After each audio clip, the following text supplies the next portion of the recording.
Hello students, hope you are well with your family members. Students, in today's Hindi class, we will start Rahim. This chapter in your course book, chapter number 10. छात्रों, रहीम के दोहों को हम नीति के दोहों के नाम से भी जानते हैं। रहीम ने अपने इस पाठ में केवल अपने 11 दोहों को सम्मिलित किया है। प्रत्येक दोहा हमें जीवन का कोई ना कोई सबक अवश्य सिखाता है। रहीम का प्रथम दोहा, रहीमन धागा प्रेम का मत तोड़ो चटकाए, टूटे से फिर ना मिले मिले गांठ पड़ जाए। इस दोहे में रहीम ने हमें जीवन के संबंधों के महत्व को समझाया है। संबंध चाहे माता पिता का हो, भाई बहन का हो, मित्र का हो, संबंध हमें जीवन में ऐसे बना के रखने चाहिए कि उन्हें हमें तोड़ने की आवश्यकता ना पड़े, क्योंकि जिस प्रकार एक धागा टूट जाने पर उसको जोड़ने के लिए गांठ का प्रयोग किया जाता है, धागा जुड़ तो जाता है परंतु वो गांठ धागे की सरसता को समाप्त कर देती है। इसी तरह से जब हमारे संबंध जीवन में किसी से एक बार टूट जाते हैं तो उनको जोड़ना बहुत ही मुश्किल होता है।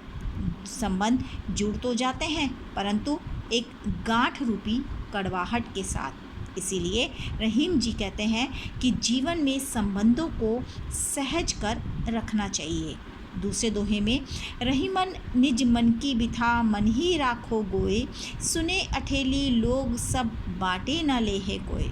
रहीम जी कहते हैं कि अपने मन की बिथा यानी व्यथा यानी दुख को केवल अपने मन में ही रखना चाहिए। किसी के आगे उसका गुणगान नहीं करना चाहिए, क्योंकि लोग हमारे दुख को सुनकर हमें उस समय तो हमारा हितैषी बनते हैं परंतु पीठ पीछे उस दुख को इधर उधर सुनाकर उसका आनंद लेते हैं। इसलिए मन के दुख को केवल अपने मन में ही रखना चाहिए।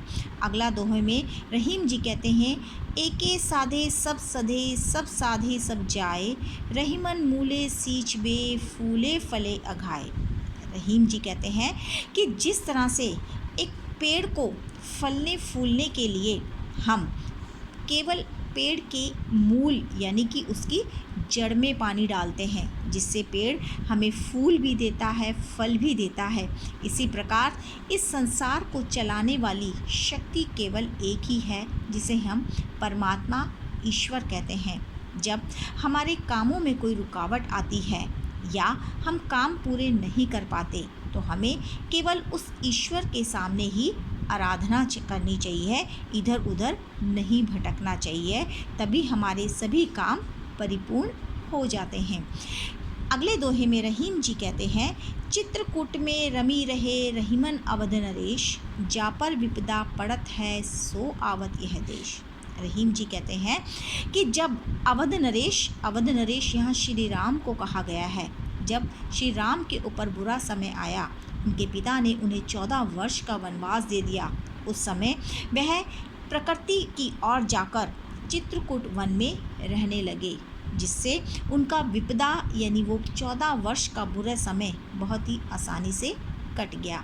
इसलिए रहीम जी हमें जीवन में परेशानी के समय प्रकृति से जुड़ने का संदेश देते हैं।